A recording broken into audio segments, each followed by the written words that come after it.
ನಿನ್ನೆ ರಾತ್ರಿ ನಮ್ಮ ಕಚೇರಿಯಲ್ಲಿ, ಅಂದರೆ ನಿನ್ನೆ ರಾತ್ರಿಯಿಂದ ಇವತ್ತು ಬೆಳಿಗ್ಗೆ ಹೆಚ್ಚು ಕಮ್ಮಿ ಕಚೇರಿಯಲ್ಲಿ ಕಳ್ತನ ಆಗಿದೆ. 3 CPU ಹಾಗೂ ಒಂದು ಮಾನಿಟರ್ ಕಳೆದೋಗಿದೆ ಅಂತ ಗೊತ್ತಾಗಿದೆ.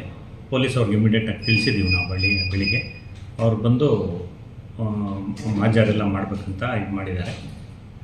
ತನಿಖೆ ನಡೀತಾ ಇದೆ, ಪ್ರಗತಿಯಲ್ಲಿದೆ. ಹಾಗೂ CCTVಯಲ್ಲೆಲ್ಲ ತೊಗೊಂಡು ಹೋಗಿದ್ದಾರೆ. ಬಂದು ಹೋಮ್ ಗಾರ್ಡ್ಸ್ನ ಹಾಕಿರ್ತೀವಿ ನಾವು. ನೈಟ್ ಡ್ಯೂಟಿಯಲ್ಲಿ ಇಬ್ಬರು ಹೋಮ್ ಗಾರ್ಡ್ಸು ಇದ್ದರು ಡ್ಯೂಟಿಯಲ್ಲಿ. ನಾನು ಇವತ್ತು ಬೆಳಿಗ್ಗೆ ಒಂದು 9 ಗಂಟೆಗೆ ಕಚೇರಿಯಿಂದ ಫೋನ್ ಬಂತು, ಈ ಥರ ಆಗಿದೆ ಅಂತ. ಬಂದಿದ್ದ ತಕ್ಷಣ ನಾನು ಪೊಲೀಸವ್ರಿಗೆ ಇನ್ಫಾರ್ಮ್ ಮಾಡಿ ಬಂದು ಇಲ್ಲೆಲ್ಲ ನೋಡಿ ಅಷ್ಟೊತ್ತಿಗೆ ಪೊಲೀಸವರು ಬಂದಿದ್ದರು.